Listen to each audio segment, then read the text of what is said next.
suivre les trajets en jet privé des célébrités, mais aussi des patrons des grandes entreprises, ou encore reboucher les trous de terrain de golf pour protester contre leur arrosage en période de sécheresse. Ces derniers mois, les initiatives se multiplient pour dénoncer l'impact du mode de vie des plus riches sur le climat. C'est un sujet qu'on traite régulièrement à Courrier International, parce qu'il mérite qu'on s'y arrête. Quelques chiffres pour prendre la mesure du problème. Les 1% les plus riches de la planète sont à l'origine de 16% des émissions de gaz à effet de serre responsables du réchauffement de la planète. Si on élargit aux 10% les plus riches, la proportion passe à 52% des émissions, soit plus de la moitié. Et en France alors ? L'ONG Oxfam a récemment donné des chiffres qui parlent d'eux-mêmes. Une étude dévoilée au mois de juillet s'intéresse à l'impact climatique généré par le patrimoine financier de 63 milliardaires français. Au-delà de leurs yachts et autres jets privés, l'ONG a pris en compte les actions qu'ils détiennent dans des entreprises polluantes comme Auchan ou Lactalis. Pour se faire une idée, 63 c'est le nombre de places assises qu'on trouve généralement dans un autocar classique. Eh bien, le patrimoine financier de ces 63 milliardaires français qui tiendraient dans un seul autocar émet autant de gaz à effet de serre que la moitié de la population française. Dans ce contexte, certains activistes, mais aussi des scientifiques, s'étonnent que nos dirigeants politiques refusent de taxer les plus gros pollueurs et d'enclencher pour de bon la transition énergétique. Dario Kenner est britannique et chercheur à l'université de Sussex. En 2019, il a publié l'ouvrage Carbon Inequality, soit Inégalités carbone, dans lequel il étudie l'impact de ceux qu'il appelle l'élite des pollueurs. I came up with the concept of the polluter elite because I thought it was important to visualize who we're talking about, who has caused the most damage, who is most responsible, and therefore to illustrate and highlight maybe a section of the population that are not looked at as much. So when it comes to climate change and pollution, often we talk about companies, kind of big multinationals, but we talk less about maybe the people who run them, their personal lives, their personal interconnections, their political influence. And so it was to try and, like I say, visualize a bit more what was going on, because sometimes climate change can seem like a very abstract thing, a very thing that's far away. How do you deal with it? It's so big, it's global. So it's to try and make it something that people can talk about, discuss, and also target.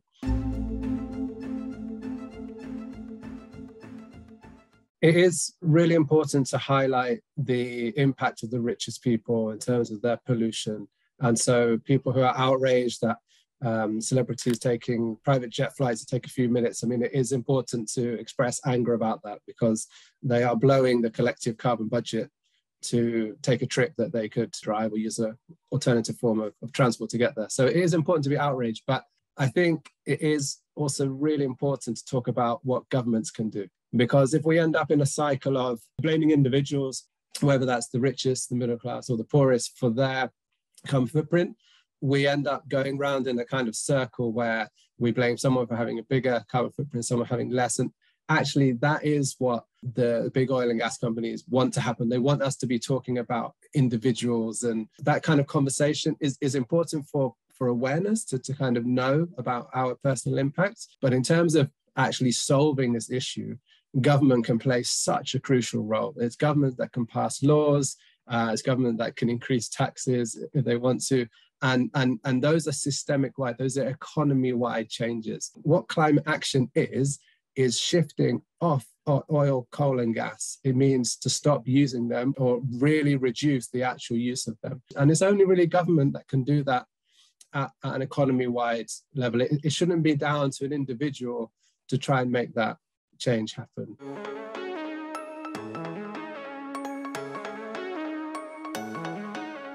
I think that the transition away from fossil fuels will definitely happen. It's a question of speed, about how fast that happens. And that is what the battle is at the moment. And that's what the companies that sell oil, coal, and gas, they know they're in that fight. It's about how fast it is. So what they're trying to do is sell as much oil, coal, and gas as they can at the moment, and survive for as long as possible. But the change is definitely going to happen. And so the thing that will shift it is probably a moment like now. We're in a crisis in terms of energy costs, and people are starting to ask very legitimate questions. Why are we using more expensive forms of energy? At the moment, prices of gas, for example, are very high, and they were made higher by the Russian invasion of Ukraine. But the gas is still a more expensive form of energy compared to solar and wind to generate electricity in many countries all over the world. So I think we're now in a really interesting moment where politicians who are not going to lead, they're not going to be the ones who will do the change by themselves. They will act when they are pressured by their population. And at the moment, there is a lot of anger in the UK and in many countries about how much people are having to pay for energy. And they're starting to connect these dots. They're starting to say, well, hold on, there are cheaper forms of energy out there. Why are we still using the more expensive one? And that's actually what my current research is into, is looking at why that change has taken so long. And for the answers to that, we have to look at the political system. We have to look at the lobbying that's going on behind the scenes. We have to compare what's happening now in 2022 to what happened in the 1970s. In the 1970s, there was an oil crisis. Prices went up for oil and lots of energy-related activities in the US and in Europe. And it was then that there was interest in solar power, for example.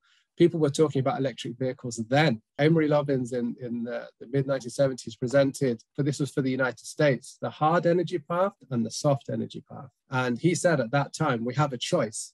We can either try and do everything to bring down the prices of oil and gas, because it was mostly that was what was being imported from the Middle East, or we can just start using other technologies. And we're in the same situation now, but we are 50 years later. Climate change is much more visible, and we know it's going to get a lot worse. There's air pollution. Think of all the people who have died from air pollution. That did not need to happen, because we could have been on electrified transport a lot longer ago than we are now.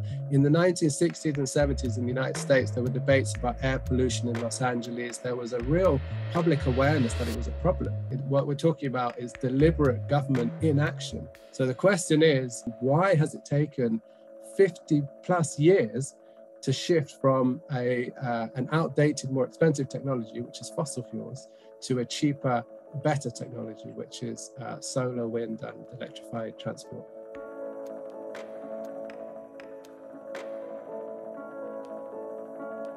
We're trying to reduce our collective impacts on this planet. So if President Macron is promoting people to reduce their use of energy, then that probably makes sense. But if it's a question of kind of forcing the majority to reduce their energy use while the rich carry on flying around in private jets, that's obviously a lot more controversial. Another way to look at when a government is pleading with its own citizens to reduce their energy use, it reveals the failure of successive governments that have got us into this situation. I mean, it's not like it's difficult to predict. The point is that governments are the actor who can transform energy systems if they choose to. They can. In France, it was the government that heavily backed nuclear.